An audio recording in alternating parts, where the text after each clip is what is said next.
controversial references and mild coarse language. Channel 7 recommends parental guidance for young viewers.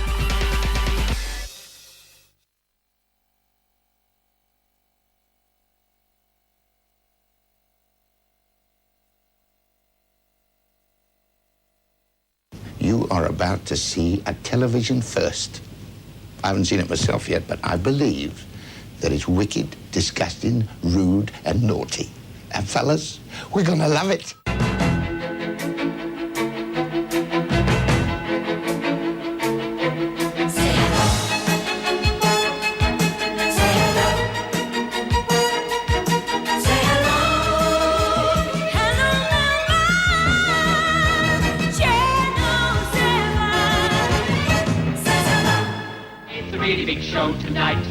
It's a really big show tonight.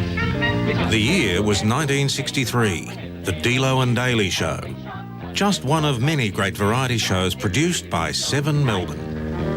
It's a weekly rendezvous. Stay with us for a journey through nearly 50 years of light entertainment, all made in Melbourne. Whenever flew, it's a really big show tonight. Yeah, yeah. It's a really big show tonight. Yeah, yeah. There's an audience here in the studio. To the people at home, let's say hello.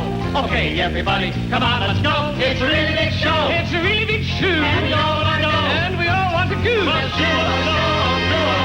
It's a really, really, really big one tonight.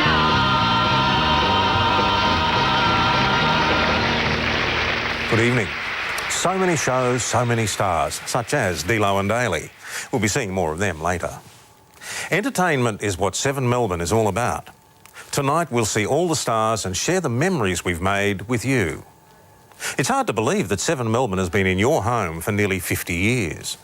I bet most of you watching can't even remember a time when it wasn't. We'll bring back memories from the very beginning. Favourite shows, the singers, dancers, musicians, comedians, presenters and producers. You'll see how they were then and how they are now. Those of you who were there will recall how much fun it was, and those who weren't, well, you'll see some of what you missed. And every item on this program was made in Melbourne. Let's go back for a moment to 1956. An old paper store was undergoing renovation in Dorcas Street, South Melbourne. It looked like any other commercial building from the outside, but inside, an extraordinary technological transformation was taking place. Studios were built, cameras were brought in, and with them came kilometres of cables and mysterious equipment that would soon be transmitting signals through the ether into your homes. 2 towers were constructed, one in South Melbourne, the other on Mount Dandenong.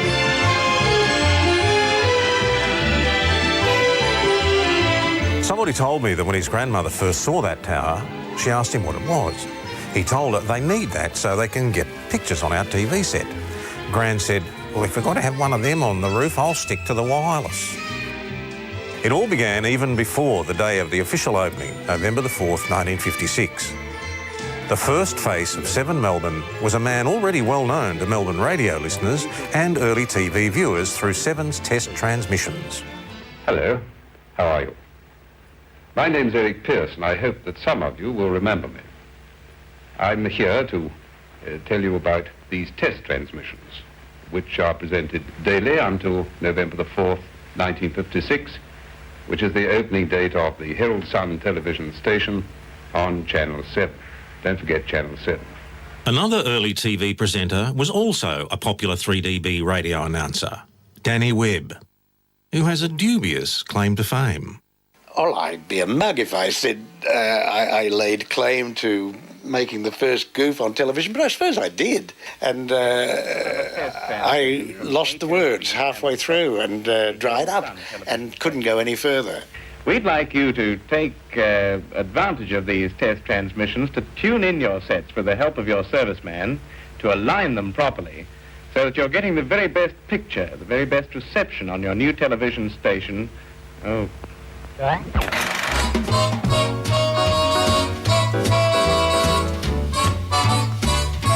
In those early years of television, producers had to find talent to fill the screens with Australian programs.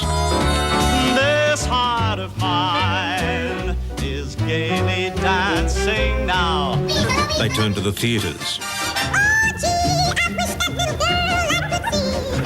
to radio, Well, do you remember those carefree days of our youth? to cabaret was there? Yes. And all our friends here in Melbourne. and clubs. My brother had a shocking accident. I wish you had. He fell into a cement mixer. Go on. Now he's a right turn on the Hume Highway. It was only natural that light entertainment started with variety. Your tootsie what's the end, the good old summertime.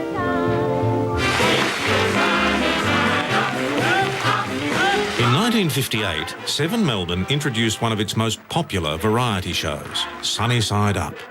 The hour-long show went to air live at 7:30 on Friday nights and featured husband and wife team Maury Fields and Val Jallet.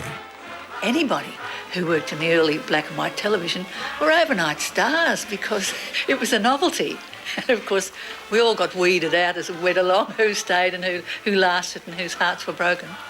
We had a regular cast every week, the same people, and we all got on so very well. It really was a family atmosphere, as most of the people would know watching. Every boy and girl loves to kiss and twist, to roaming out on the floor. Even mama and dad say that it's the most kiss and twist with the boy you adore. The compere seemed to be an unlikely choice. He was a radio race caller. Come with me to the races. Come with me to see the Melbourne Cup.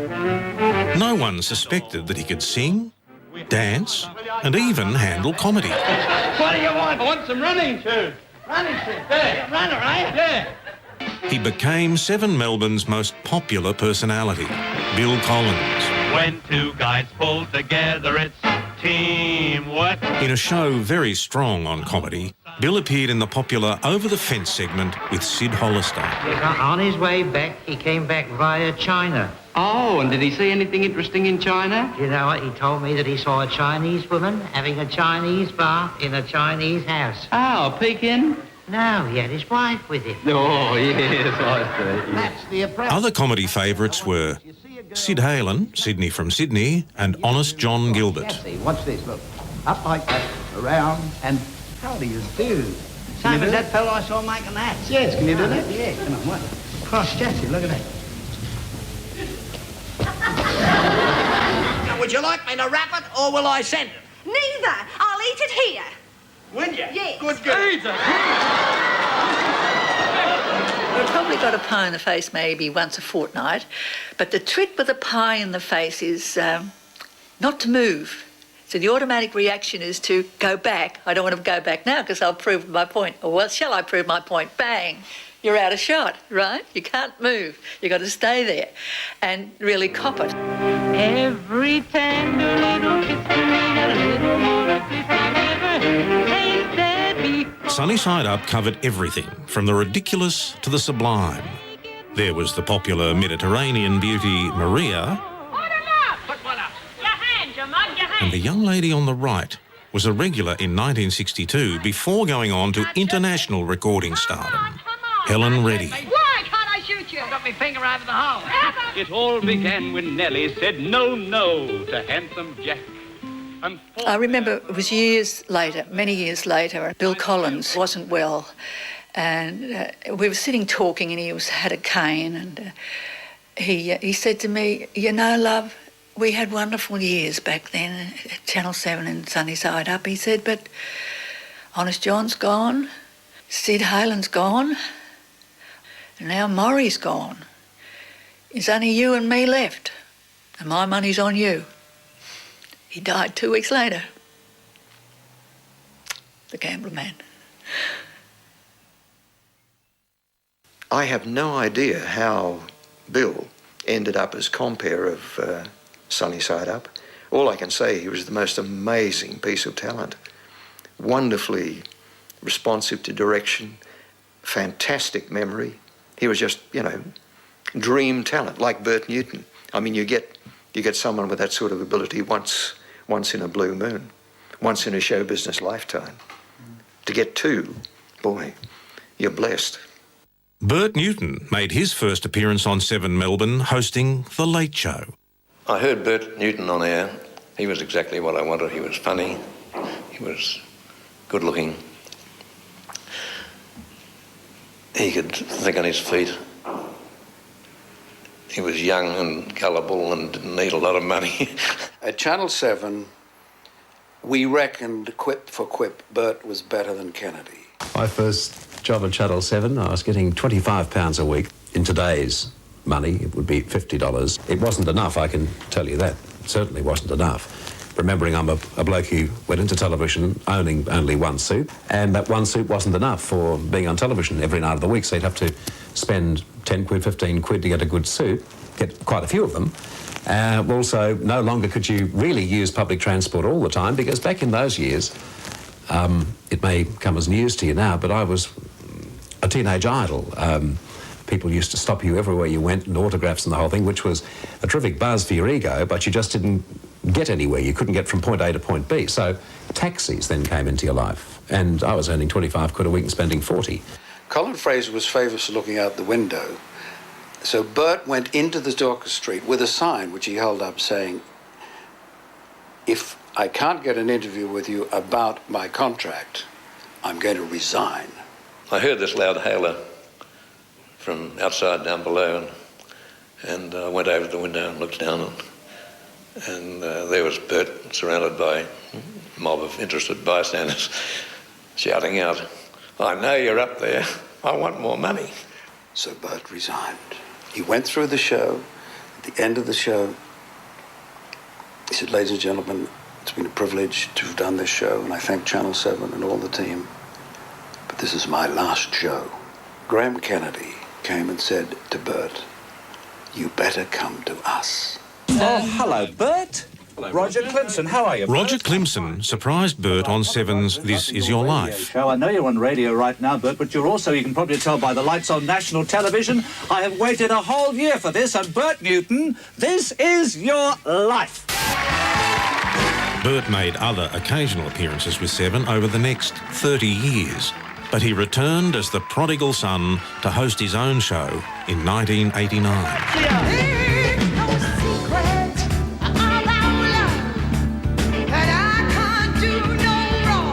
Where'd you get that from, Kamal? Off the...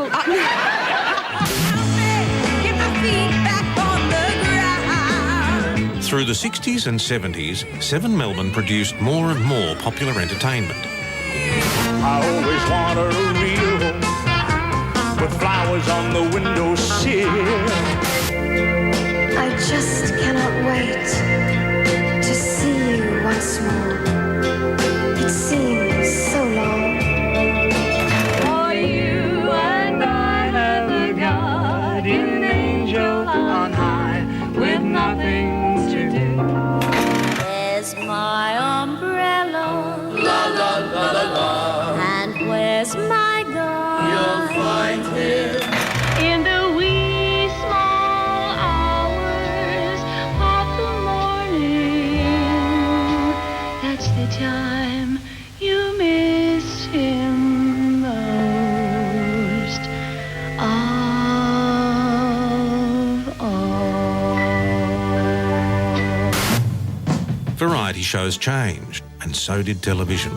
In 1975, it went from black and white to colour. It also went from predominantly live broadcasts to video recordings where those mishaps of the past could be eliminated from the finished product. This is the same piano with The videotape era introduced a new standard of top-class production. Of the utmost confidentiality to the Third Reich is going on. So secret that even if you gave me 4 crates of Moe and a Freddo frog, I couldn't tell you still. I know nothing. I hear nothing. Seven Melbourne is proud to have been part of bringing a new level of quality comedy to Australia. But many years before Fast Forward and Tonight Live, 2 young Americans raised the standard of variety with the Delo and Daly show. We'll be back with Ken Delo and Jonathan Daly right after these messages. TV stands for Take Vincent's. Yes, take Vincent's powders and tablets with confidence. Pleasant-tasting Eno contains no aspirin. Eno dissolves instantly. Cadbury's Dairy Milk has been a favourite in this family for years. I'm always bringing it home. It's one case where the kids do agree that father knows best. Not those messages, these messages.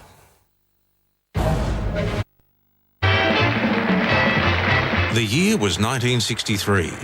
Ken Delo and Jonathan Daly won the hearts of Australians with their clean-cut good looks and fresh approach to comedy.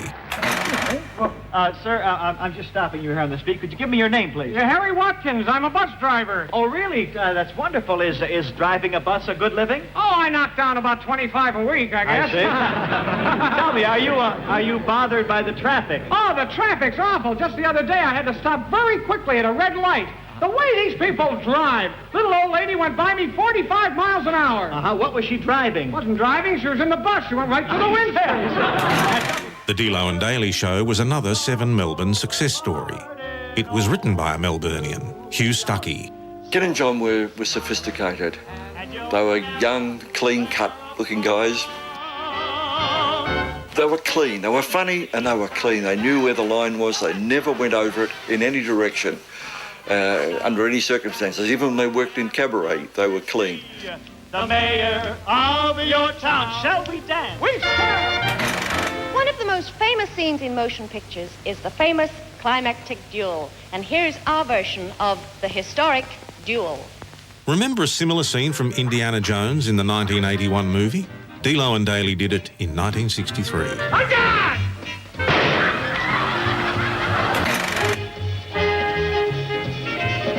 The concept of the Joe Latona dances was that they would be choreographed and staged specifically for television. Up until then, all Australian dance had been on the basis of cameras shooting a stage show, whereas Joe blocked the dancers and arranged his choreography in such a way it just took dance so much further. Over the past nearly 50 years, Seven Melbourne has established a style of variety all its own.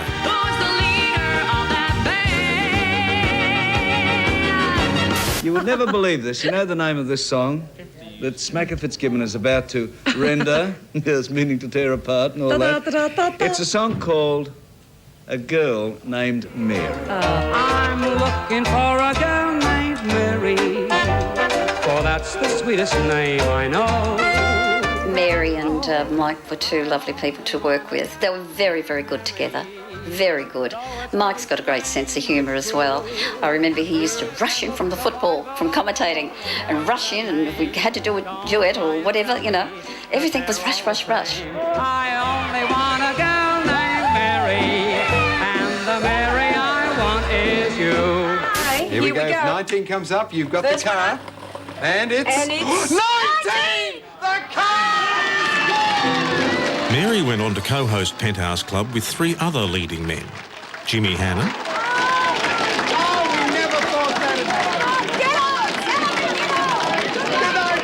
Ballroom dancers. I thought you said There was Bill Collins. Ballroom And dancers. the junior ballroom dancers. And really? we've got the trotters out at the showground, so right let's now. go over there. What's his name again? And one other. Ernie Paul Sickley. Ernie Sickley is his name. You're in Show there? us yours, come on, just for kicks. No, I wouldn't. Stand back. No, not really.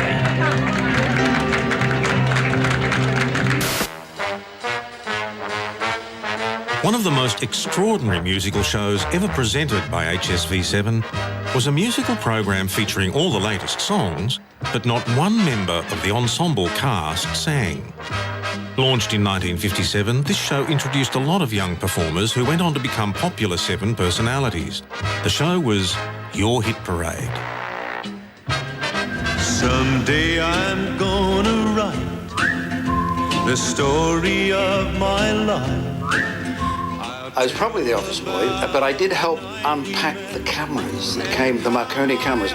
When a teenager was needed to do Peggy Sue or Falling in Love Again, Don could do that part. I'm falling in love again.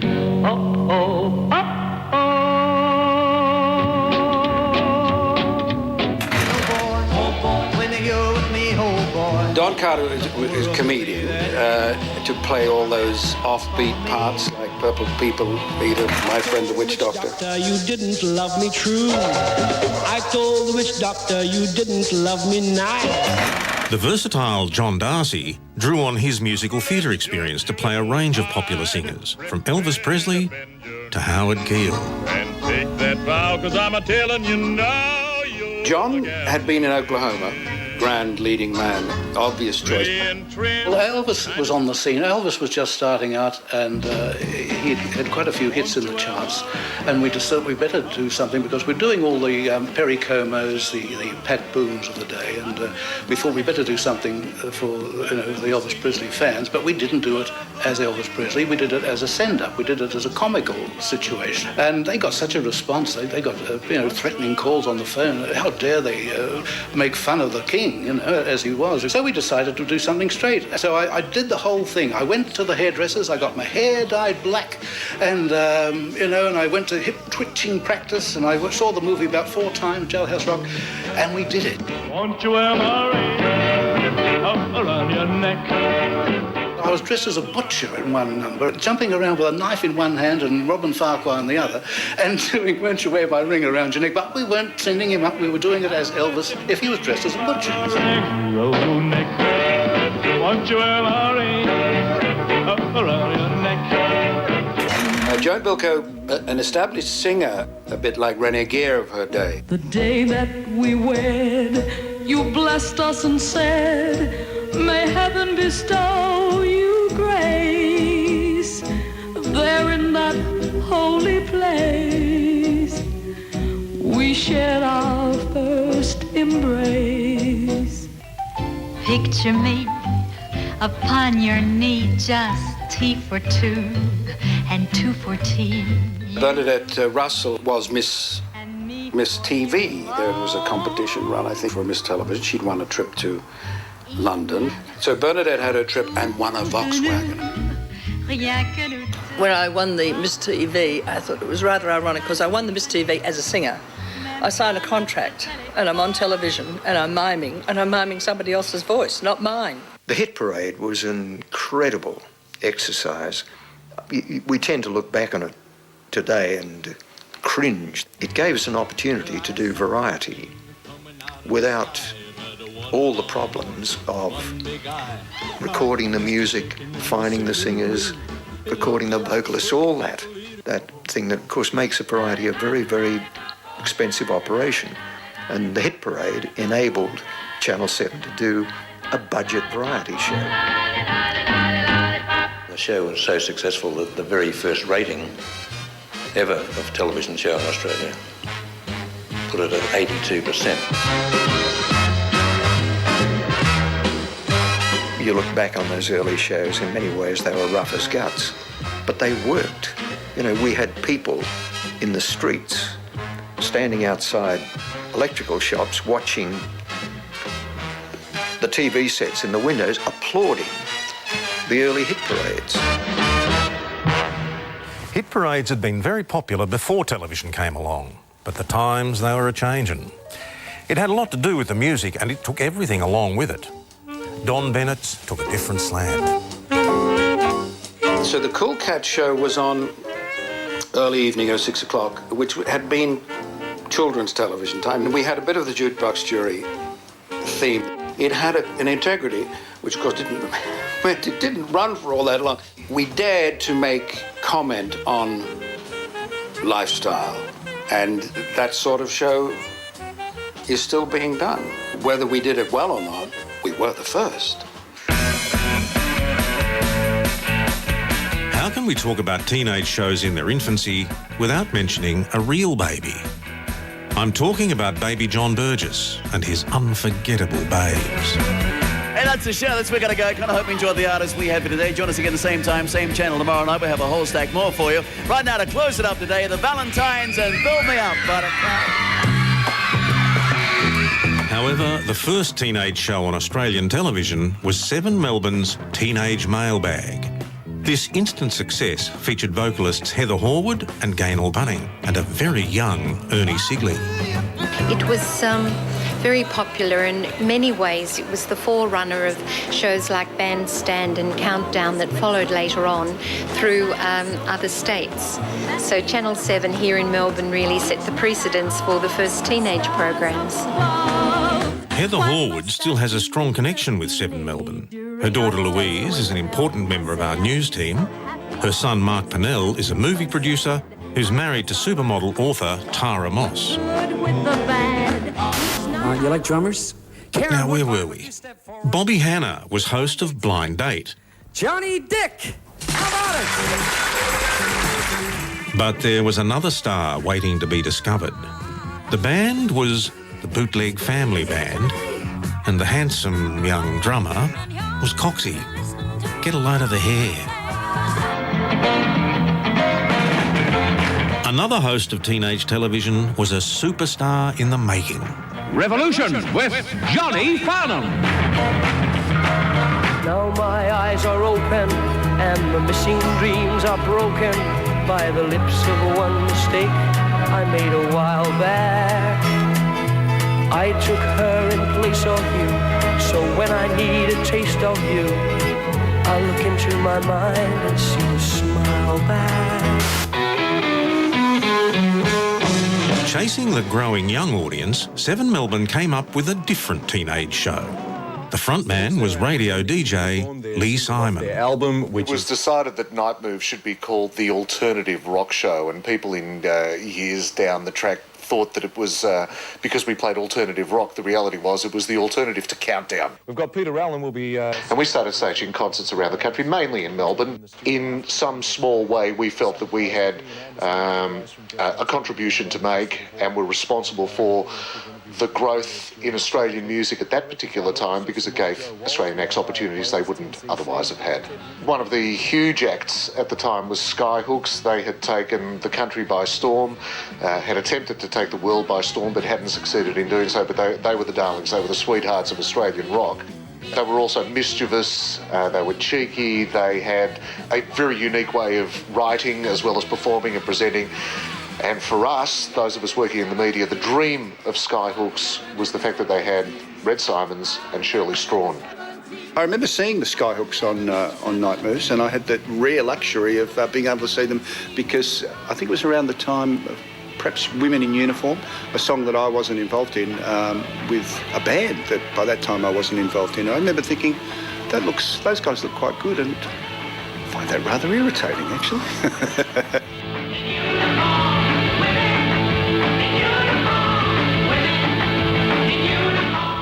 One of the things Shirley learned to do in the context of being in the band was every day we'd go to a new town, you do the sound check, and then you'd go to the radio station and you do the yak, yak, yak, yak, yak. And Shirley became very much clearly the spokesman of the band.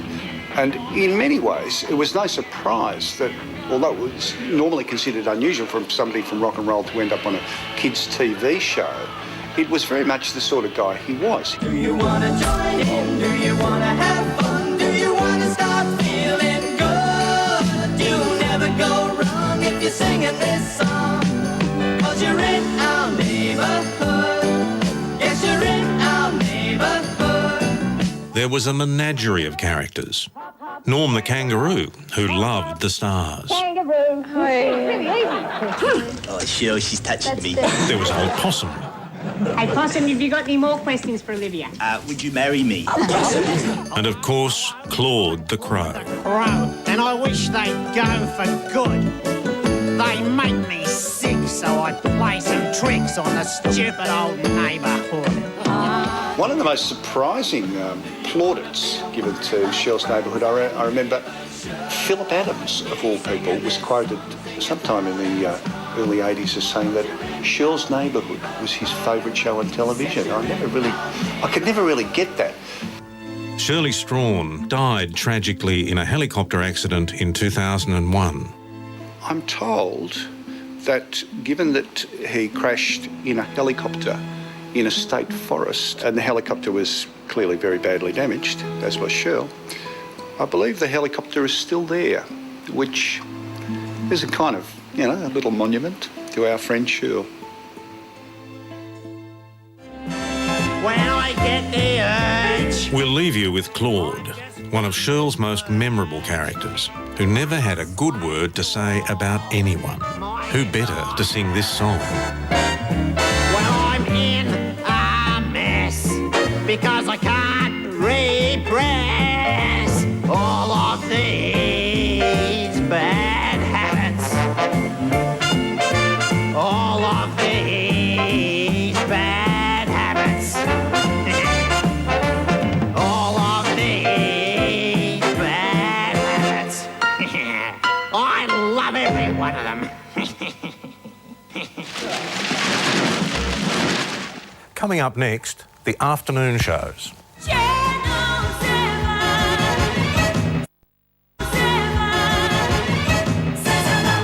Every day is Ladies' Day with me.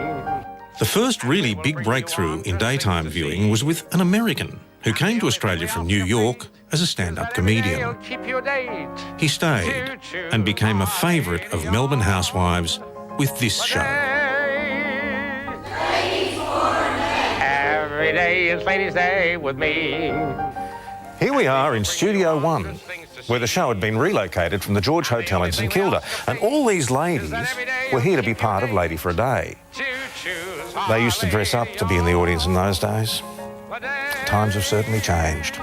The idea of the show was to bring ladies to a nice environment, give them a lunch, sit them down, answer some questions on, for argument's sake, what's your husband's worst habit?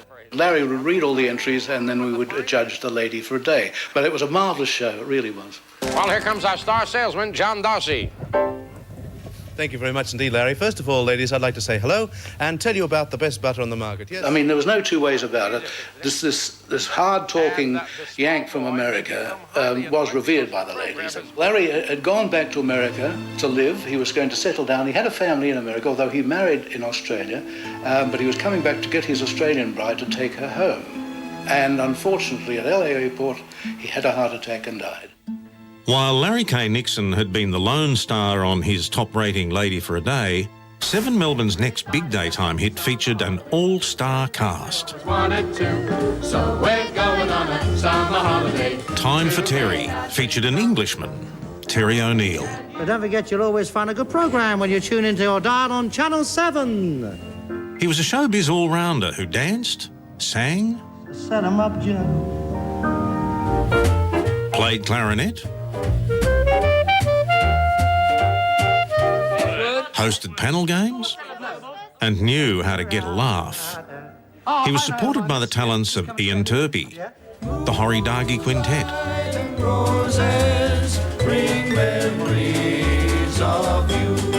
Vi Greenhalgh, And I was meant for you.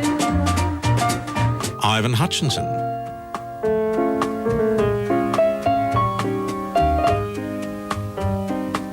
latter-day parliamentarian Terry Norris, Stiff up the lip, stop fellow, when you're in a stew. and Brian Naylor. Good show before that. From opera here? I don't think you're singing this week, Nels. No. We've had 1 or 2 requests. One thing that they tried very hard to do with me was to get me to sing. And Ian Turpie used to go into absolute fits of laughter because I never understood the beats. And I always wanted to start the note 1 beat before I should. And he used to fall apart with this. And it hasn't improved in 40 years, I can tell you. Two young Melbourne girls, Pat Carroll and Olivia Newton-John, made regular appearances on Time for Terry and quickly became major drawcards. The things we did last summer, I remember all winter long. Dooby-dooby-doo-doo-doo-doo, dooby-dooby-doo-doo-doo-doo. This is the life, here's where the living is. If you should feel very sure of me, will you become demanding?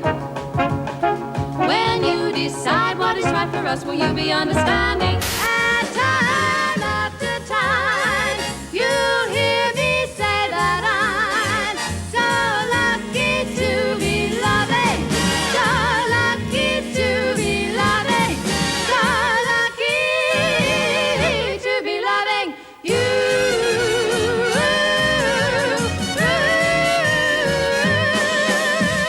Their personal charm and talent was obvious, but one man who saw their future potential was Terry O'Neill, as he revealed on their final appearance on his show. Look, on behalf of everyone here, we would like to wish you every success, and I mean that sincerely.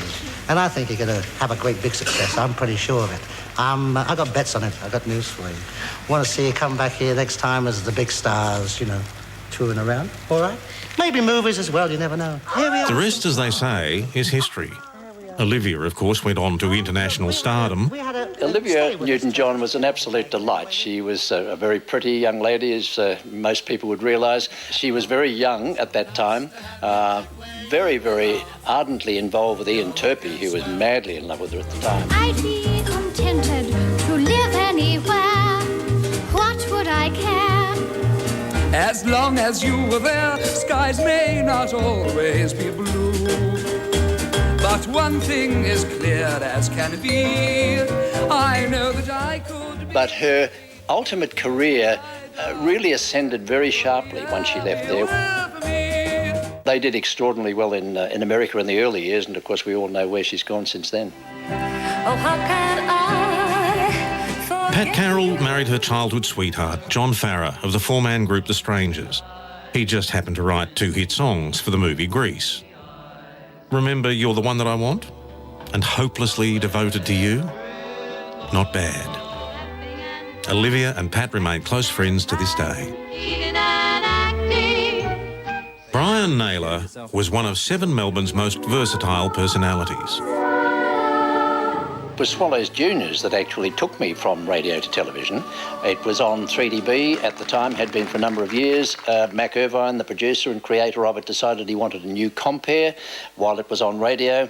And 3DB put a tape together of all their chief announcers, all the cream of the announcing staff of Melbourne, and stuck me on the end of it just to fill out the tape. And Mac listened to the tape and he said, "Oh, I like the sound of that fellow at the end there. What's his name? Naylor." He said. They said, apparently there was a chorus of dissent and said, no, you wouldn't want Naylor to know. He's been a terrible disappointment to us. We've tried him everywhere and he's been absolutely hopeless. But Mac, to his great credit, and I guess to my ultimate good fortune, said, no, I like the sound of him. He sounds like a nice family man, and that's the sort of guy I want for Swallows Juniors. And of course it went to television some 4 or 5 months later than that. It was very possibly the first talent show in Victoria, certainly. I can't speak with authority on the rest of Australia, but probably been the first one. The heifers all called him amigo.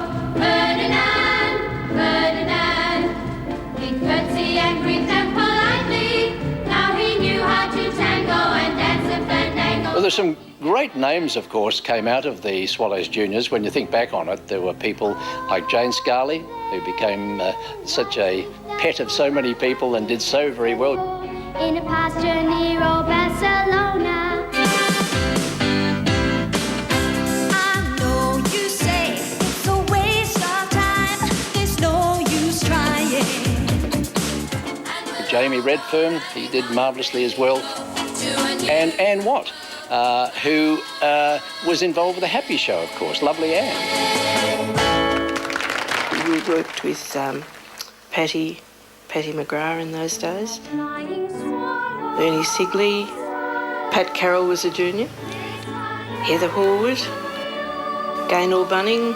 There were a lot of people came and went throughout the time. Thanks to one of the mums, we have a home movie record of the juniors performing. You're seeing it for the first time in colour. We are the juniors, saying farewell to you. You certainly were a jack of all trades. I did everything and anything that came my way, and a myriad things when I stop to think about it now, but you just rolled along with it. It was the good fun time of television, the early years. Hi there, boys and girls. Welcome once again to the TV Adventure Club. Genuine bargains like this. Pure wool suits with extra trousers, only 18 guineas. These are high-grade worsted suits tailored by a leading maker with all the latest fashion features. Hello, Delphine. Hello, Brian. Hello, everyone. You've travelled in other parts of the world, haven't you? Yes, I've just returned. Well, 4 months ago, I returned from spending 20 months travelling abroad. Mm-hmm. Everybody just hopped in and everybody did what they had to do, and you enjoyed it immensely in the process. Generations of Victorian children grew up being entertained by 7 Melbourne. When we return, we'll meet the stars of The Happy Show. Happy days are here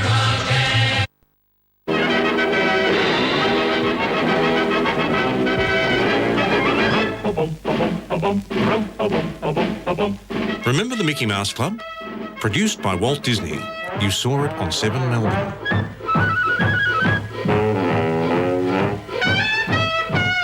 One of the first stations on the air down under was HSB Channel 7 Melbourne. It's wonderful for me as an American to learn that Australians who work and fight for the same way of life as we do also like the same type of television entertainment. Right now, I'd like to take this opportunity on behalf of Disneyland in Hollywood to wish HSB Channel 7 and the people of Melbourne success and happiness. Just like Walt, we turned out lots of fun programs for the kids, such as the Judy Jack Show. One of Judy's magic moments came about when Barry Humphries made his first television appearance on her show as a bunyip. There was the SSB Club and Young 7 with Madeline Burke. Who could forget Afternoons with Trudy Jaworski? The Whiz with Molly, minus the hat. And Do It with Ian Buckland. Money order, all the details are on the form. Travel. You and me, can we be partners? I don't need to introduce you to these two characters. Zig and Zag are undoubtedly the two most recognisable personalities to come out of HSV7 across 6 decades of television.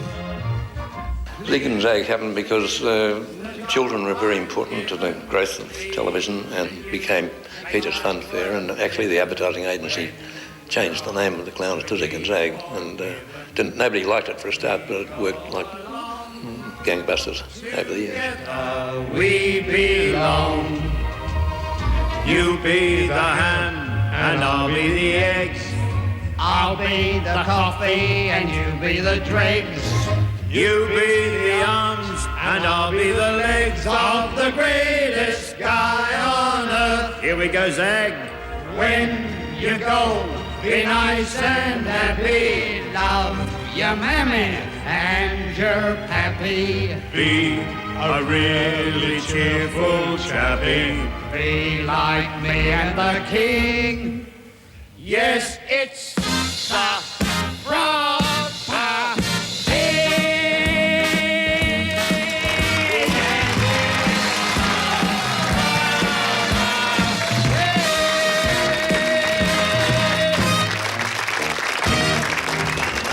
The clown known as Zag was in real life Doug Mackenzie. Doug was a remarkable man, a Changi veteran, long-time passionate member of the Richmond Football Club and a producer of 7 Melbourne's television programs Hold Everything, Romeo, why am I so in love with you? It's Club 7. Club 7, Show that's bright. and this one.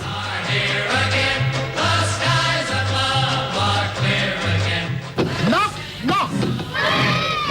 Arises. Right to all the girls and boys. The Happy Show took its name from one of the happiest men in show business, Happy Hammond. The kids thought he was finger-clicking good. Happy had a tremendous rapport with the kiddies. I mean, clicking the fingers and then...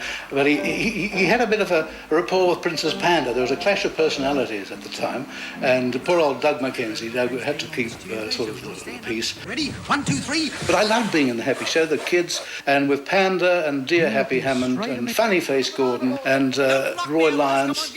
Oh, what a team. Going all coy again. I was christened Lovely Ann, I think, by Panda, and I've often thought in later life it's the most dreadful name to give a person. At that age I could cope with it, I suppose. I didn't see the implications of it, but as you go through life it's probably a tag you'd rather that you had a different name. I've had people in later years come up and say to me, "You used to be Lovely Ann." Kind of makes me wonder what I am now. What's the difference between and elephants behind and a letterbox. I beg your pardon? I don't think we're allowed to have that one, Pet.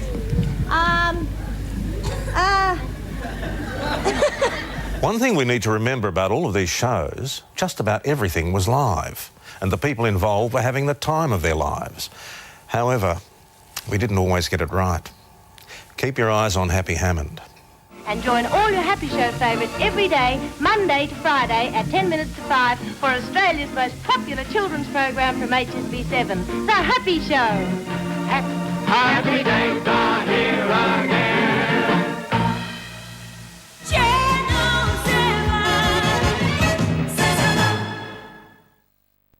Hello, potatoes. With the advent of daytime programs and a guaranteed viewing audience of women, 7 Melbourne produced the very first cooking show. Little did Herald food journalist Jean Bowring know she'd be the first in a never-ending procession of cooking and food show presenters. And here we have the completed pork with sauerkraut. 6! Come on out, Greg. Now, whatever you do, be careful of the card you take from the school crossing card pack, because one of them sends somebody back to jail. It wasn't long before programs came along which invited you to move from that side of the screen to this side. Quizzes, game shows and panel shows all required an audience and contestants.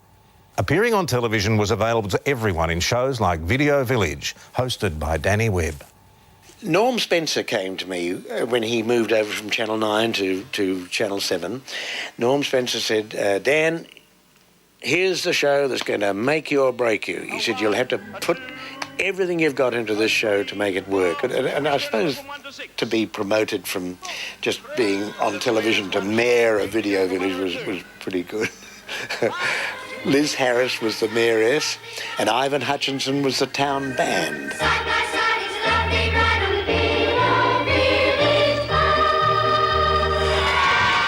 We're going on a trip to Tasmania next year. We're going this year, but only they ballsed up the tickets, so we're going next year. Uh-huh. I don't know what he does, just sits in his bum all day. The fox!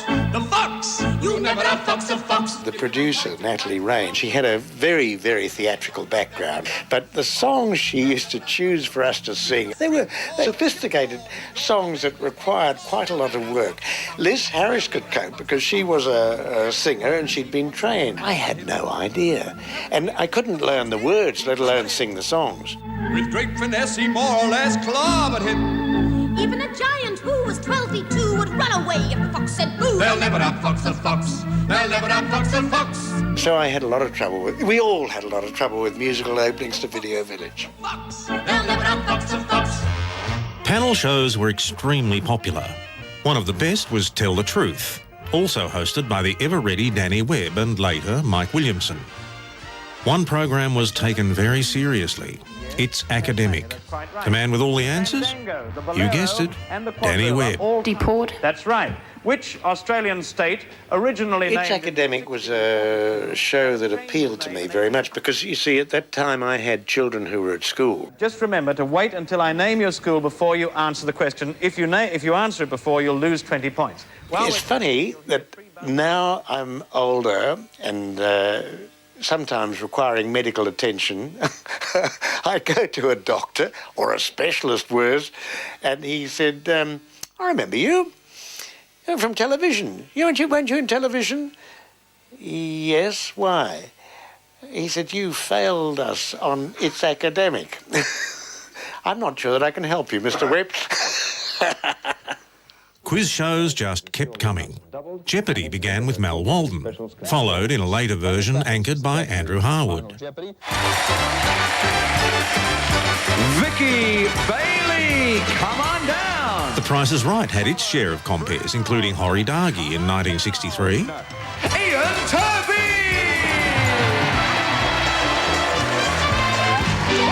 Remember Press Your Luck?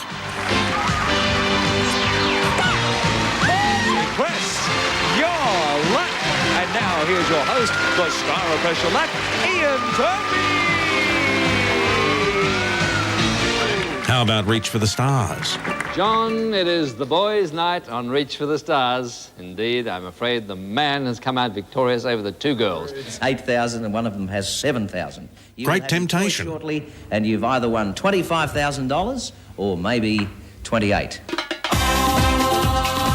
All-Star Squares. The fun and the laughter will get all your cares. The Weakest Link. Now, who could forget that one? Well, I certainly can't. I won $35,000 for the Red Cross on that. Welcome to The Weakest Link. And every once in a while, Bob Dyer would bring his quiz to Melbourne. And is a Bob Dyer TV production. From the north to the south. One of the most enduring quizzes of all to be made in Melbourne was this one, which came to the screen in 1960. Australia's greatest chain of retail stores presents Australia's richest cash quiz, Cole's £3,000 question.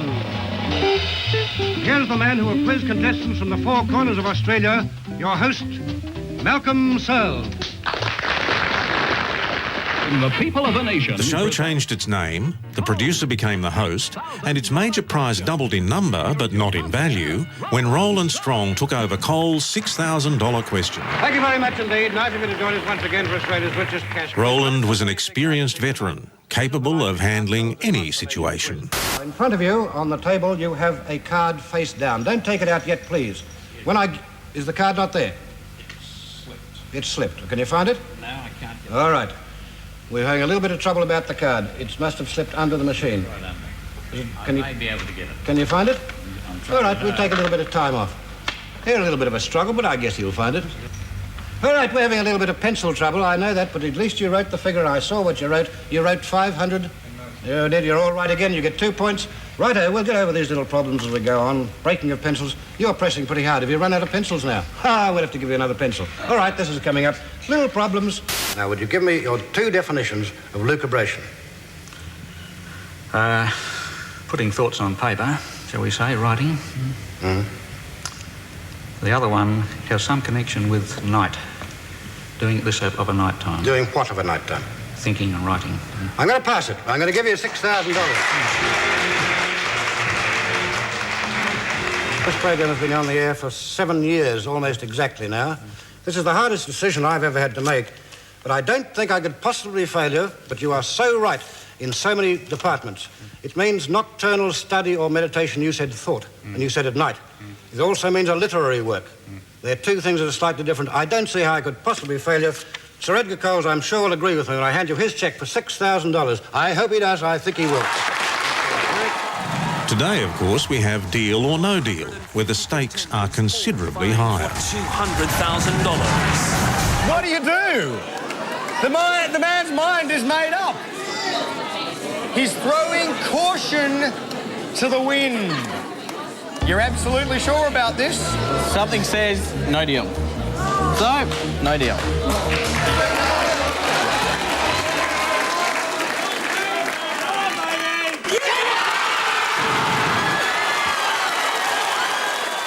But Australia's all-time biggest cash prize has been on 7 Melbourne since the 22nd of June, 1972.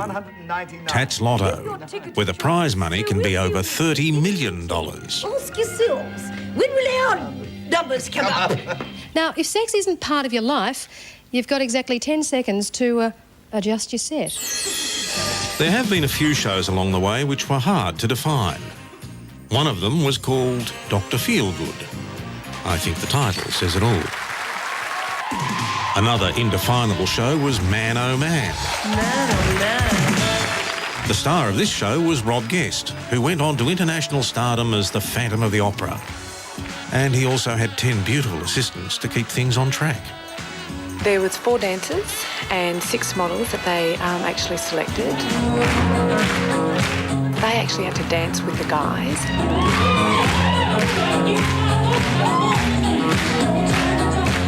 I found that the blokes took it so seriously. I found that I actually played a therapist role just before we went out, and I was like, oh, come on, it's just a nice, fun game show. Let's just relax. So by the end of it, I was like, I am so ready to push you in the pool, so it was great.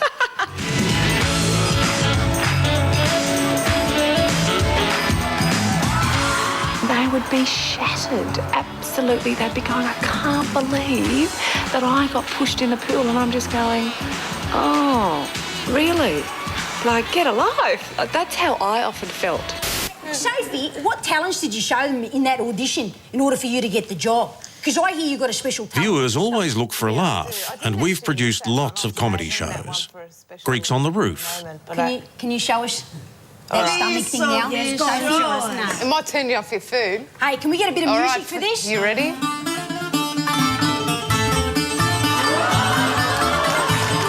McAuliffe. Oh, I'm sorry to do this to you. No, it's fine. We have a 9. Hamish and Andy. Having a good old laugh at the expense of other shoppers. Let's take this laughing bird down. My name's Hamish. I'm an aisle compliance officer. You just came through the 8 items or less aisle. Can I have a look at your receipt to see how many items you in fact did buy? And Eric Banner, especially when he appeared as Poida. What? I'm on fire. It wouldn't be standing next to me, eh?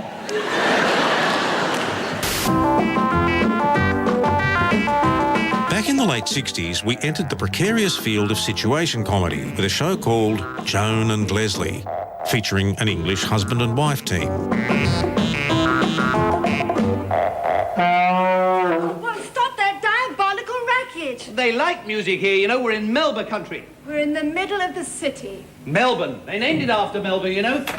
Shopping World, Mr. Kaufman's office. There have been several sitcoms since, including The Newlyweds, starring Annie Jones. Ali, I found the weirdest thing in my tea leaves this morning. I told you, Marnie, don't eat at the canteen. No, at home.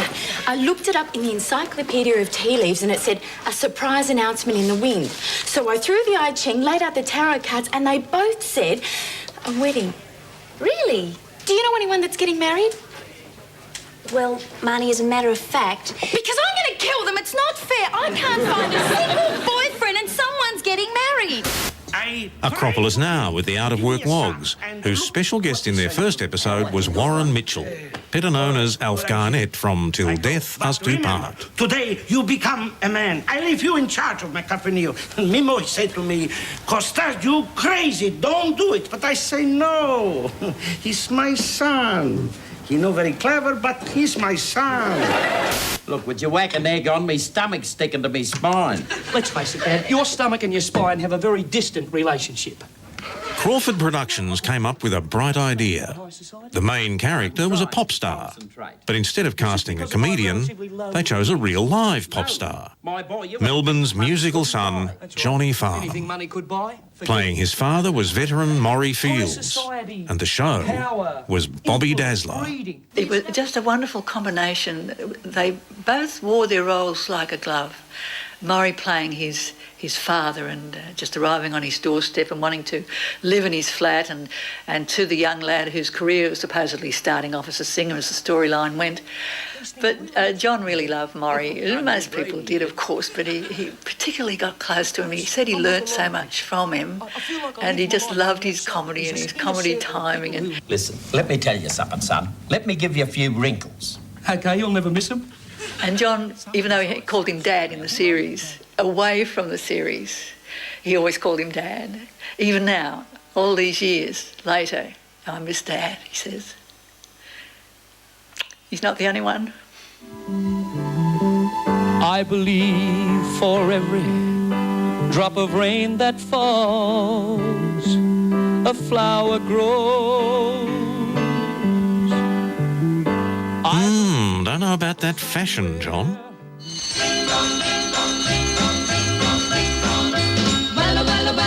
I guess it's a good thing that fashions do change, especially this one. From day one, people wanted to look like the stars on TV and do whatever they did. You won't see too many of the stars doing this anymore. Smoke, smoke, smoke that cigarette. Puff, puff, puff, and if you smoke yourself to death.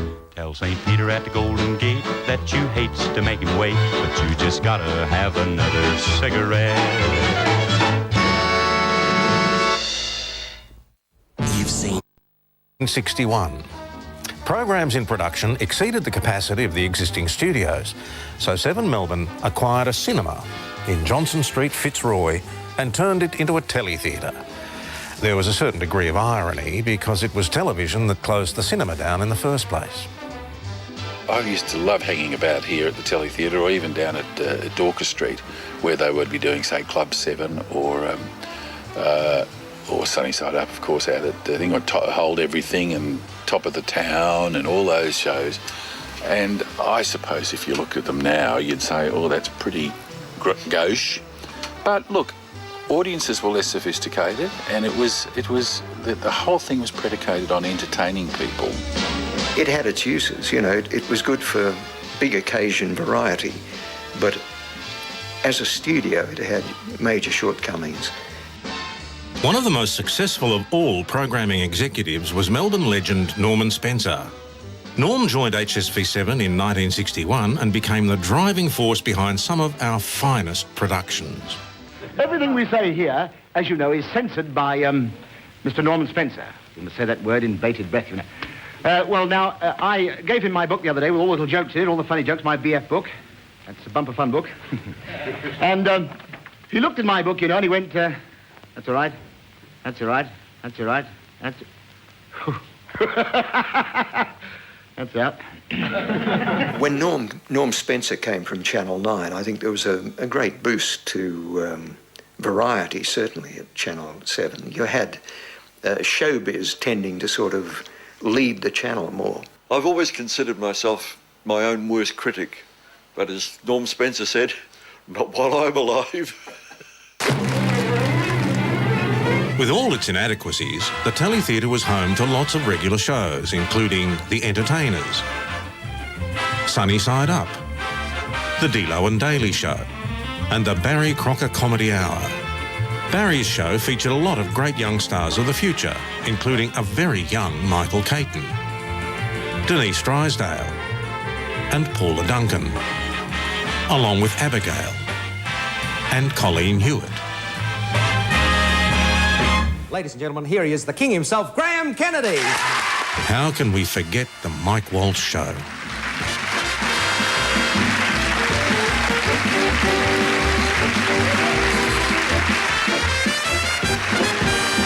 Mike, how wonderful of you to have me on the program, because I need employment very badly. Oh. This is a funny place, isn't it? It's the teletheatre. I've never worked in one of these before. It is interesting, isn't it? It's, well, that's a good phrase for it, yes. What's all that rat sack backstage? What... What is that for? Well, we do have a problem. Some nights there are more rats than audience down here. I mean, Liberace, now, he plays the piano very well. I bet you he'd rather be in the Navy. Oh, I bet he would.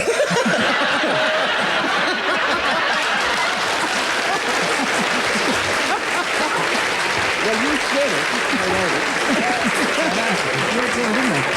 Actually, he's possibly been in the Navy once or twice. I don't know. Oh, I bet he has too, yes. But it's been very... Yeah. You say you want a job and you're carrying on like this, you haven't got a hope. I have, you know. You have. See, is this that why you really, said to try it out? That's right. It's really an audition. I had to come down, try out the chair to see whether it fits my lemonade. And it does, so just watch yourself. One famous visitor from Hollywood hosted a 7 Melbourne Tonight Show. I never will get to talk Australian, will I? He's a weirdo. He was the band leader brother of Bing Crosby, and he starred in The Bob Crosby Show. This song was almost never sung or never heard or recorded. In 1942, a picture was released called Holiday Inn, which the Bob Crosby Orchestra did all of the music.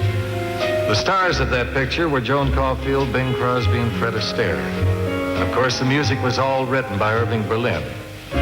Being the orchestra leader in that picture, I can recall the day that we were recording the score when Mr. Berlin came in and said, "I've decided to take White Christmas out of the picture." We were all amazed and asked him why, and he said, "Because I think it doesn't come up to the standard of the other numbers, like Be Careful, It's My Heart." You probably don't remember Be Careful, It's My Heart, but you do remember White Christmas. May your days be merry and and bright. And may all your Christmases be white.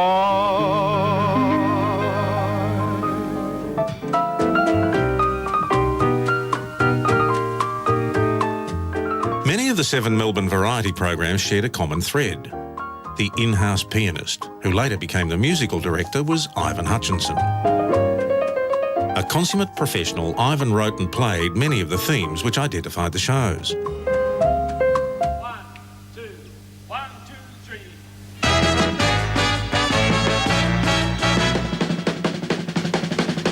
He went on to become a leading movie critic.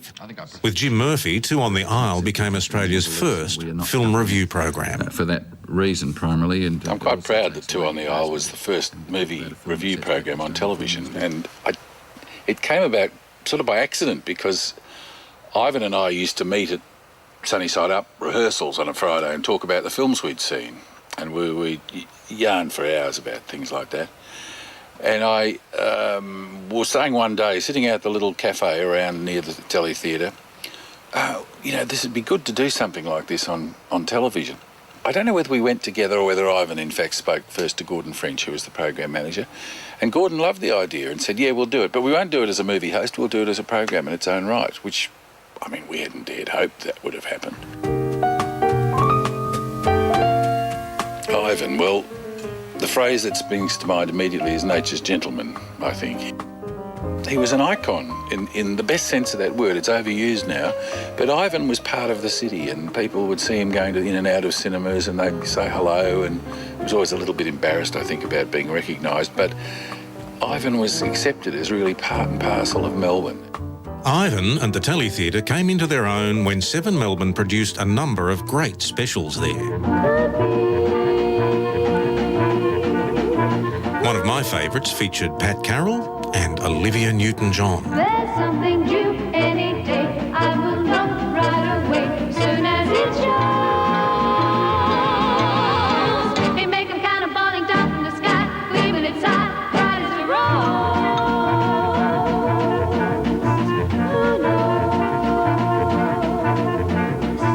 It's only just out of reach, down the block on a beach, under a tree.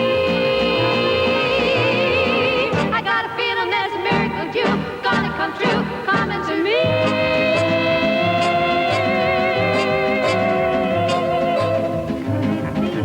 Yes, it could. Something's coming, something good. If I can't wait, something's coming. I don't know what it is, but it is gonna be great. With a click, with a shock, phone will jingle, door will knock. Open the line. Something's coming, don't know when, but it's soon. Catch the moon, one-handed catch. Another young Aussie singer went to London in 1954 to try her luck.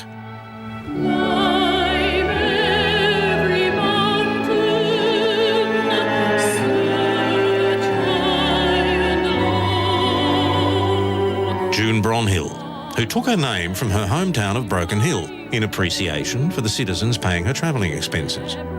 June quickly became principal soprano with the Sadler's Wells Opera.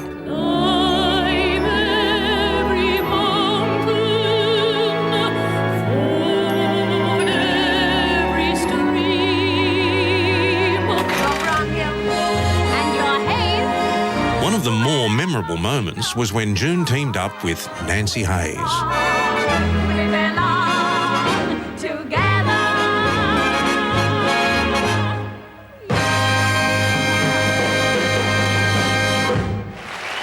When we sit in the comfort of our own homes, we take it for granted that shows just somehow appear. An opera of craziness. In today's world of sophisticated technology, anything seems possible. Frame by frame, to the extreme. One by one, we're making it fun. But back in those early days, 7 Melbourne relied on this humble man. This little outside broadcast van arrived from England in 1956 and covered everything that was produced away from the studios.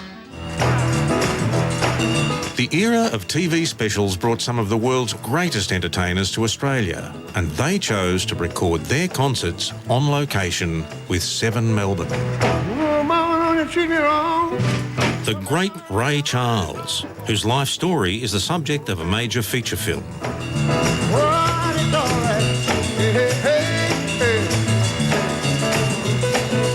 Don't you remember you told me you loved me, baby?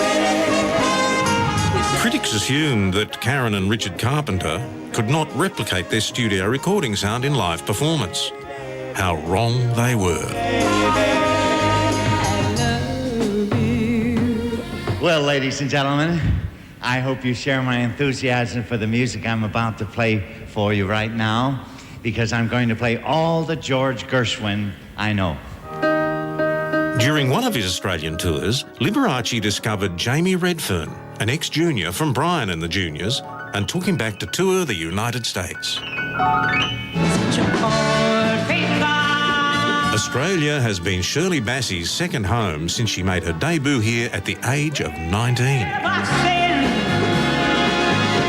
But don't go in. Sammy Davis Jr., probably the greatest all-round entertainer of his time. Pack up all my cares and woe. Here I go, singing low. Bye-bye, brown bird. Where's somebody waits for me? Well, you know how sensitive I am. Ladies and gentlemen, from the stage of the Lido Theatre Restaurant, we proudly present Miss Eartha Kitt. Sex kitten Eartha Kitt sizzled at the Lido nightclub, which is now a Russell Street car park. I just adore his asking for more, but my heart belongs to Daddy. Yes, my heart belongs to Daddy, so I simply couldn't be back. My heart belongs to Daddy. La la la la la la la. God's grace that all. Nana Mouskouri came to Melbourne, which had the 3rd largest Greek population of any city in the world. And grace my fears relieve.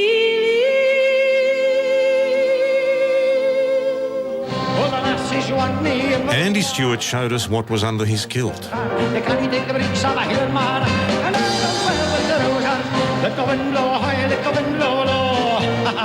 Now you know.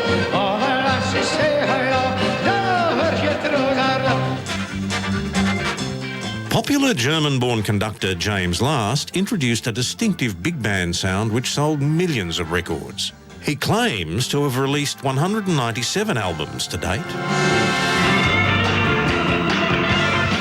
Santana exploded into world prominence in 1969 at Woodstock. They've sold 30 million albums and performed before over 13 million people. And 7 Melbourne's cameras were at this concert at Calder Raceway.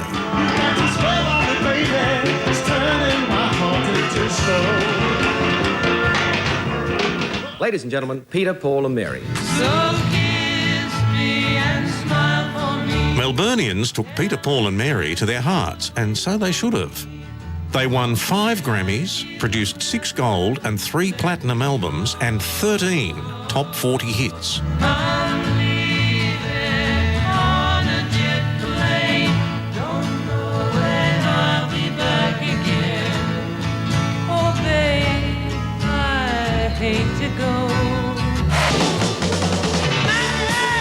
Allegedly deported from Spain in the 60s for vagrancy, Rod Stewart could name his own price when he wowed a packed house at the Myer Music Bowl in one of the greatest rock concerts we've ever covered.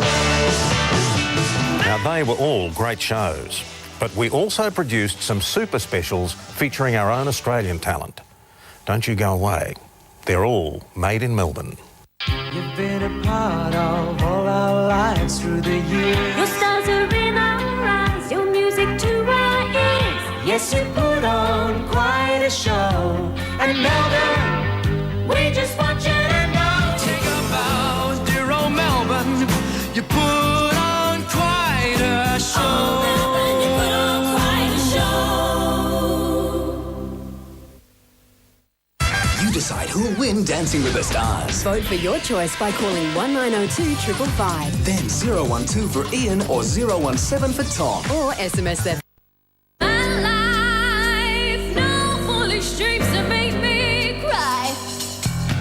I'm never frightened, I'm never worried. I know. 7 Melbourne has always encouraged and developed Australian talent, and through the years has showcased some of the best in specials. Most people I know were at the Sunbury Rock Festival in 1972.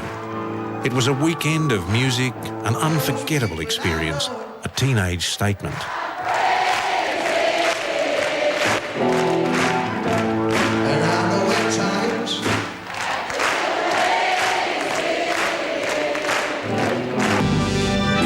A year later, the Myer Music Bowl was the setting for Tommy the Musical.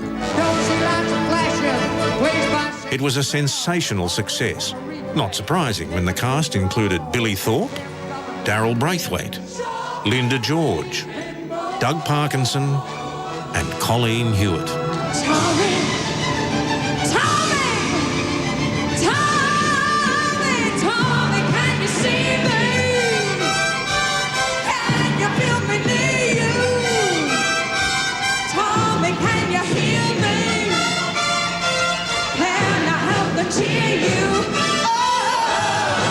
One of the biggest events of 1974 was this concert, the Bee Gees.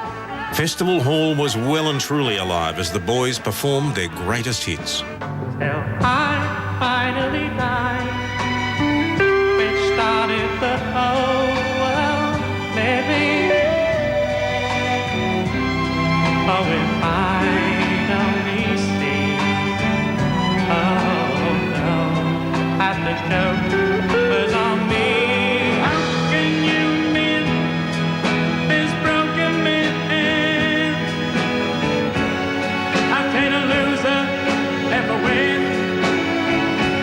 Please help who can mend my broken heart and let me know. Lonely days, lonely nights.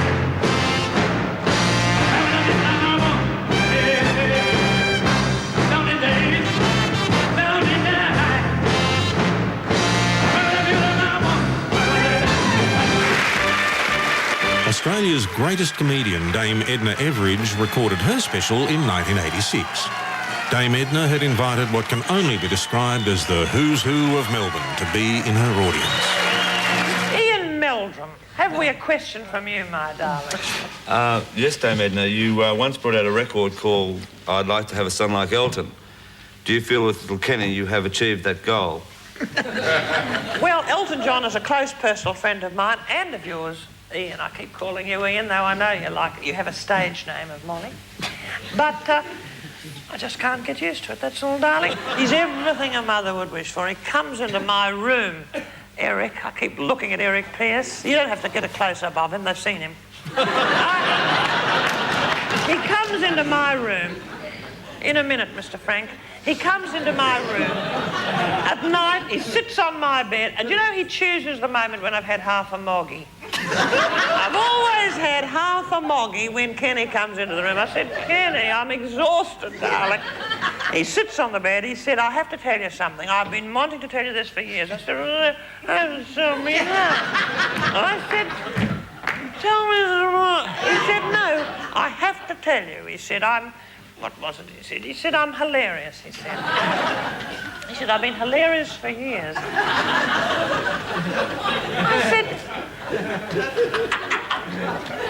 I said, you make me laugh, darling, but I never think of you as absolutely hilarious. I never thought of you as a competitor. I can't precisely remember the word. He said, I'm coming out of my wardrobe.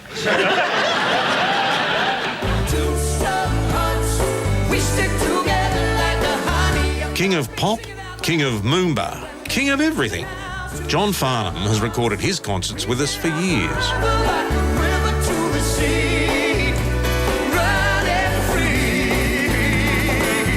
Red car said, ladies and gentlemen, just there. Two strong hearts, come on now. We stick together like the honey and ivy. Yeah, yeah, yeah. You and me, sing it out, come on. Two strong hearts, reaching out forever like the river to the sea.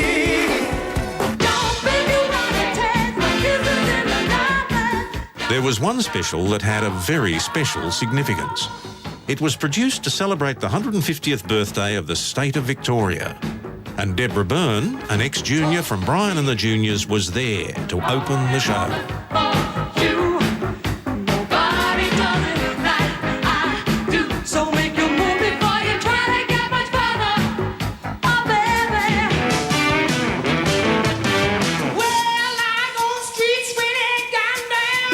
We did the 150th anniversary of Victoria at the Arts Centre as the Skyhooks, and we used to enjoy doing things that were not just just the band playing again. It was a good opportunity to kind of stage things and do them in an interesting way.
Hello, I'm John Wood. Because a technical breakdown caused everyone to miss Blue Heelers last week, we're presenting a special double episode this Wednesday. Everything you missed and more.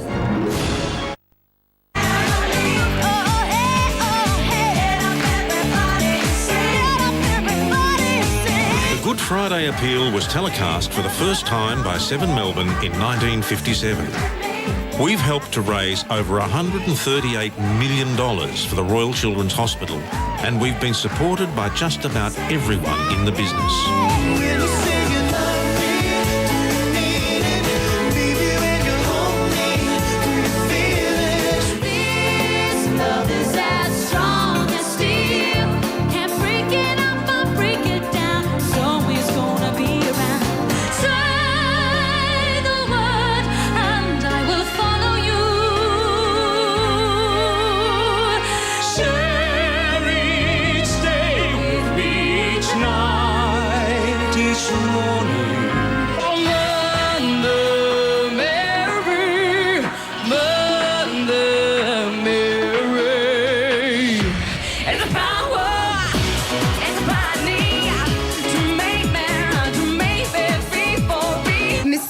Family, my wordy lordy, yes, $20.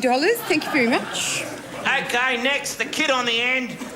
I can't read. Please. Oh, well, I can't see that much too. From the way that I feel. Steve Vizard brought along the whole fast-forward team for this little number. Swear that I was falling. It's just like falling. It's almost like falling in love. I've got one for $20 from the Aspropotomitis family. Thank you very much. Okay, we have $30 from Demetrius Kalogerobonis. Oh, just rolled right off the tongue there, didn't it? From West Doncaster. Con, do you just want to verify that and give us the proper pronunciation? West Doncaster.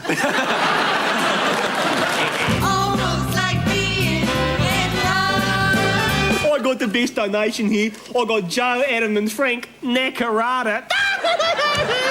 Oh, my good friends at the Criterion Hotel, Rochester, the founding members of the Herring Bulk Wine Club, have donated the grand total of 4,762 litres of dollars.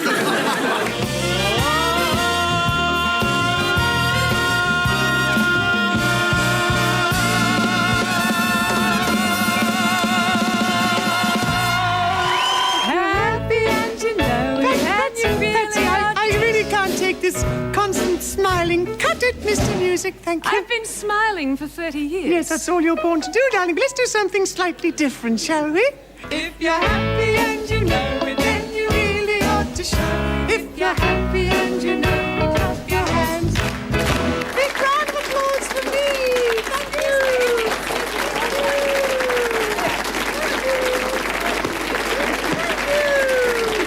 Thank you, my adored. I can't believe it. I'm a little bit nervous tonight because, you know, I sit at home watching you on the television. Yeah. And their puppet, too. Yeah. Hey, Greg, good to see you again. Good to see you. I wish I could. Effie, you look gorgeous. Where did you get your hair done? Well, you know, I just actually all got it. Janelle, she knows, don't you, Janelle? Down at Chanel's Institute de Beauté and House of Hair Removal. I think aggro might need a little wax on the eyebrow.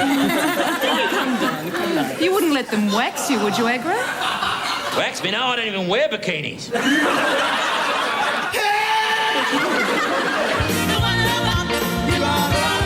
Many of your favourite personalities have appeared, but not necessarily in their familiar roles. Come on, Barbie, let's go party. Yeah. Tanya Zayeta and Mike Whitney of Who Dares Wins took on the dare and performed their own version of Barbie Girl. Come on, Barbie, let's go party. Lisa McCune and I made our singing debut on Good Friday in 1994. The spirit of this great land, I am Australia. She was back again in 96 with this groundbreaking Busby Berkeley-style number.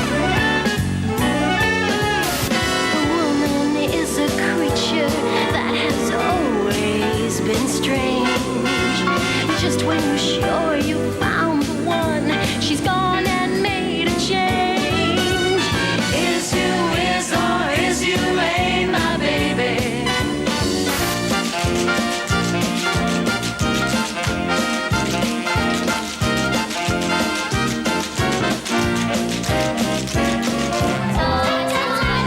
Four years later, Lisa returned with the Sound of Music cast.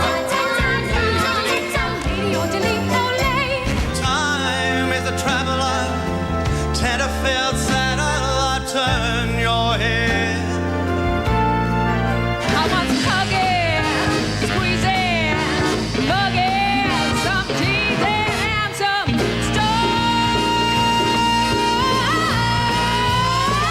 Louis Miller, he disappeared, babe, shortly after drawing out all the last of his hard-earned gadget. Money, you've got lots of friends crowding around your door.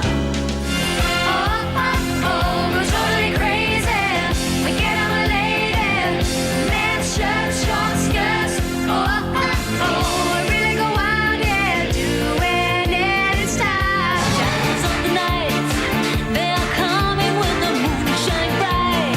Live their dreams at shadows of the night, when the city is asleep. No one knows the shadows of the night. Shadows of the Night was my first major television experience, so it was daunting and so exciting at the same time. So I had to learn how to dance again and sing all at once with all these camera angles, and it was just so exciting. Got my first record deal, which is with BMG Records and the band Sirens, and from there I'm in Coxie's Big Break for Channel 7, and it all stems back from doing Shadows of the Night. Let us go on with the donations. Little reblocking. I love you. From West Mentone. If Jacko stands on his head for the count of 20, we will... It doesn't say It does. It does. For the count of 20, we will make a donation of 150. I will personally double that if you make it 20 minutes. Go! 6, 7,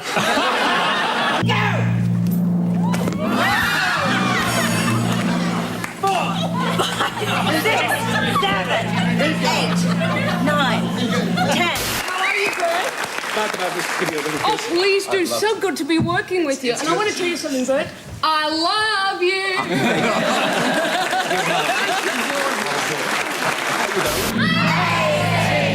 90. Wait for it.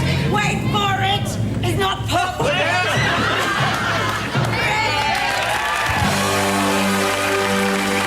It's a Friday kind of Monday. Come on, you're the voice. You're the voice. You can do it. Yeah, mate. Yeah, I am the voice, mate, but not tonight, mate. Voice a bit scratchy, mate. I know why you won't sing, Jacko. You're not real. I'm not real, mate. You can talk. Just a special touch of paradise.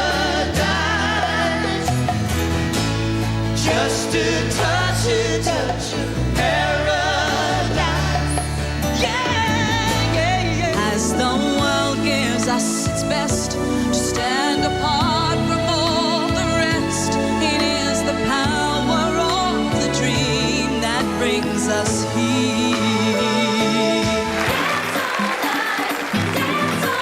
We featured Mrs. Bill Collins and turned her into a teenager.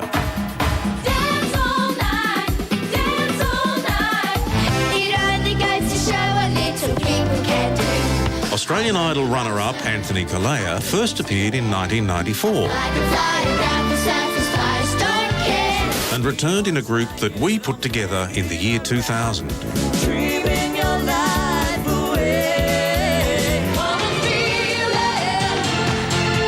One of his judges-to-be appeared a year earlier.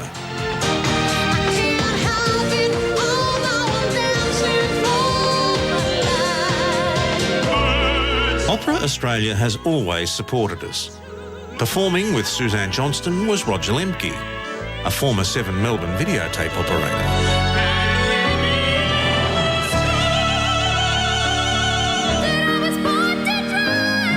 Delta Goodrem chose the appeal to showcase a song she'd written, which would become a smash hit more than 6 months later.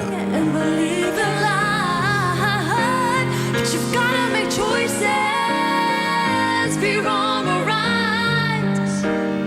Sometimes you gotta sacrifice the things you like.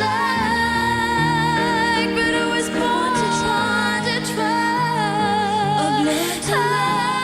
What appeals to me about this great appeal is that it is a big uniting force in the state of Victoria. I think everybody in the industry votes this one as the appeal. The management of Channel 7, the cast and crew of Channel 7, the way in which everybody gets together, it really is something that we can all learn from. No doubt about the fact that Channel 7 lifted the appeal enormously. To realize the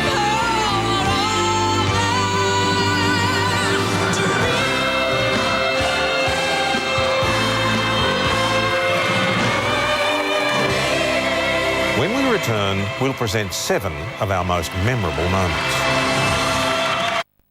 Meant Melbourne. I mean, as much as Channel 7 has always been about the business of television, the fact is that for as long as I've been around, and that's an awful long time, it has always been regarded as Melbourne's own, and that's from the first time I ever walked into a studio as a teenager, all those years ago, and the hair sticks up on the back of your neck. The people of Melbourne have always regarded 7 as theirs. The most difficult task in producing this program was to choose just 7 memorable moments in light entertainment. The first of the 7 took place at the Sydney Myer Music Bowl in 1967. It was filmed in colour years before colour transmission began, and it attracted a crowd of over 200,000 people, all there to see The Seekers in their first television special. In honour of this incredible event, an ABC TV presenter made the transition to the commercial world just to be part of the show. good evening. I'm Corinne Kirby, and it's my pleasure on behalf of General Electric in Australia to invite you to sit back and relax and enjoy this history-making national telecast.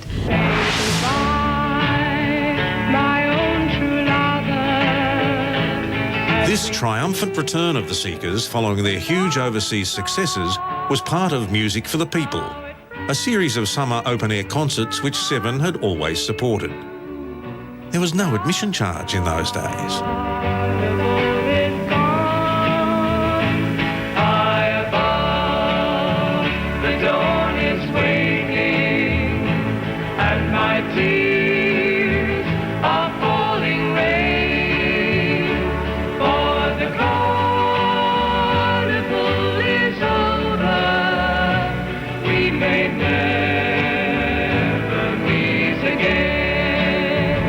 With great pleasure that I introduce you to Uncle Arthur Robbins.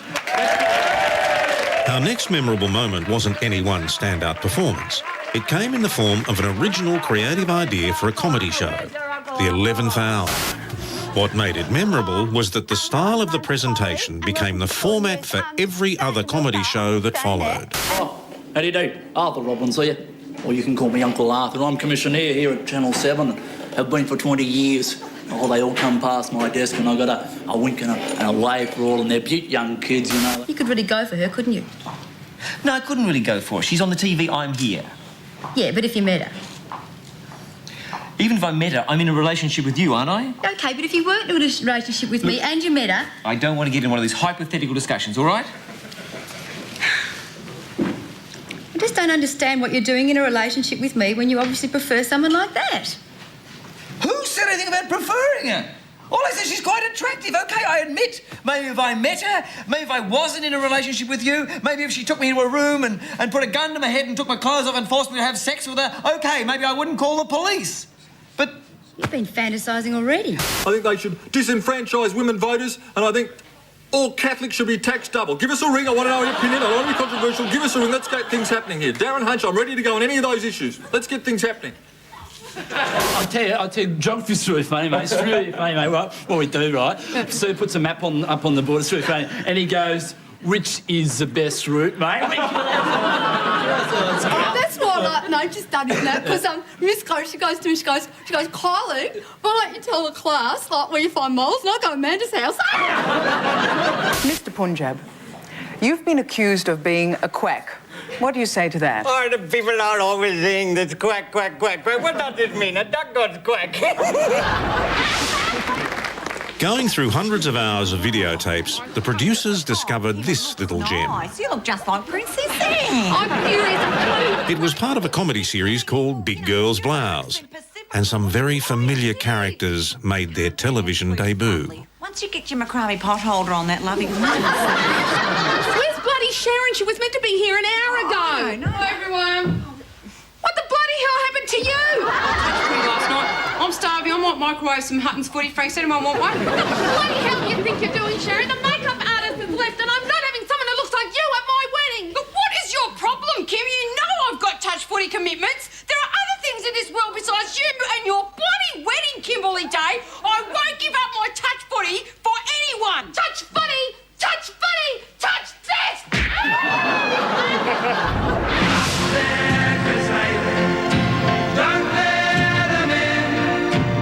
Some years back, a Seven Melbourne executive commissioned a song he intended to be a theme for AFL football.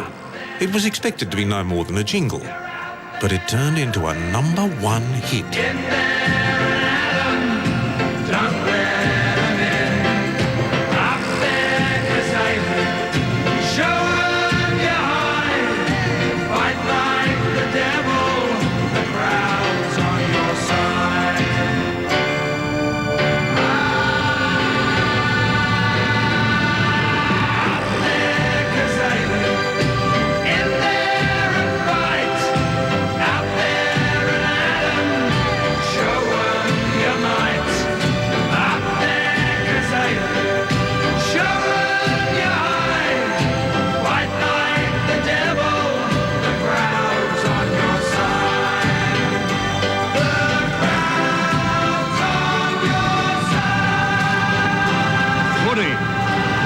looking great.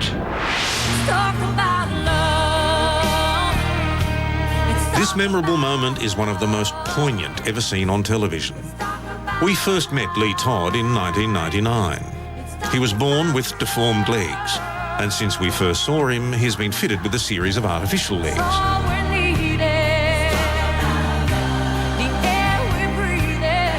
We'd been given the opportunity to see the progress he was making.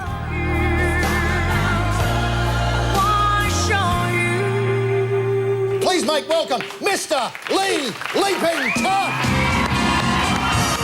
But he gave us all the surprise of our lives when he appeared with Roy and HG on Good Friday evening 2003.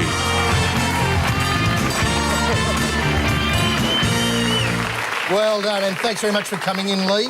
Now, the first question is, with the legs that we saw that you got in that film story, how many sets of legs have you had since then up until the pair that you roller skated on with just then? 7. Can you wear any of the pairs you like? So some days you'll turn up at school and you're this big, next day you're this bloody big. Can you chop and change? No. No. But I'd like to. But you'd like to. What's the most scary thing about live performing? Just the same as this show, actually. I mean, you know, anything can go wrong, so... Rex Mossop. Hosting a Tonight Show live is offering an invitation for surprise. The compere has to be on top of every situation, ever alert for the unexpected. 1991 Gold Logie winner Steve Vizard was in the Tonight Live chair, but even the quick-witted Steve didn't always know what might happen next. Just, Rex, there wasn't a big handshake there for Julian. Is there, you don't like the outfit? What's the question? You don't like the outfit? I'm waiting for some questions to do with what I... You don't like the outfit, Rex? What's the like? The colours? Don't you like my Dr. Martin boots here? Because I used to wear stiletto heels, but I thought that's a bit effeminate, really. What do you think of it when cricketers kiss each other on the cricket ground? Merv Hughes, for instance. Merv Hughes, for example. I think it's a pain in the ass. You'd know a bit about that. You ever been grabbed on the nuts? I have, yes. Not affectionately. Doesn't it? Would you ever, under any circumstance, ever wear an outfit like that, Rex? There's no point in asking, Steve. He won't even look at me. So he's not going to wear an outfit. Would you wear an outfit like that? No, seriously. Would you ever, under any circumstance? Absolutely not. Never. I've answered the question. Have a look at this, Rex. I did that for a bit.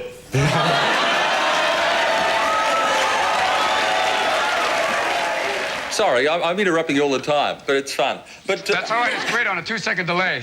This is like having sex in a wind tunnel. Everything comes back. This is your, this is... Oh, no. Crack one. Sorry about that, Bruce. The cover of Vogue Men, but it's the look. It's got that Vogue... Let me out of here. Do the Vogue. Give us a Vogue look. Give us a Vogue look. Come on. Oh, yeah. He's not quite life-size. I don't know. You just should see some of our producers' heads. Yeah, right. you know how difficult it is just to get a little head? I mean, it's There were 3 girls that worked in this chemist shop up at Linfield where I grew up. I was about, 14, 15. And the guys used to come in and they used to say, "Can I have a packet of condoms, please?" And you say, "Beg your pardon?" And they'd say, "Can I have a packet of condoms, please?" I said, "I can't hear you." "Condoms. Oh, sure. What size would you like? Small, medium, or large?" Because they came in 3, 6, and 9, and they'd look down and they'd say, "Medium?" Invariably, everyone said medium. Never any smalls? Never any smalls, never any larges either, unfortunately. A little bit louder now, a little bit louder now. Our final choice was certainly a memorable moment for the exclusive audience who were there to see it in 1999. But it was a 7 Melbourne crew who were sent to East Timor to produce the concert that was beamed live into your homes when John and Kylie entertained our troops.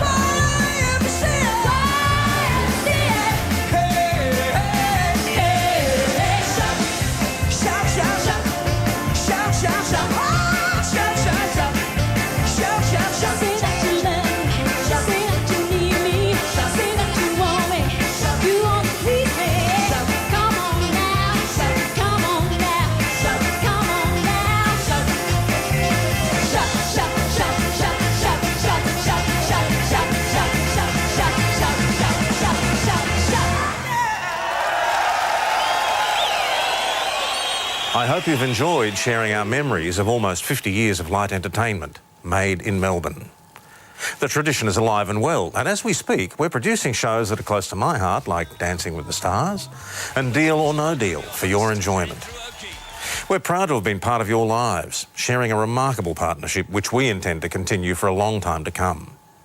We make the shows, but you make them popular. Here's to more Made in Melbourne light entertainment. Thank you and good night. It's time to say goodbye. Bye-bye. Bye-bye. Bye now. Bye-bye from the gang here at Time for Terry. It's goodbye from me. Good night and bye-bye. Well, let's say good night to... Good night. Good night. Good night to you all. This is good night. And good night. Thank you. See you later. Anyway, that's all for now. Goodbye and God bless you. Bye, everyone. Today. Good night. Goodbye. It's been a pleasure, as it always has been since I was 14 years old. Goodbye. Good night. Well, that's it. Time's up. So, carry on, Australia.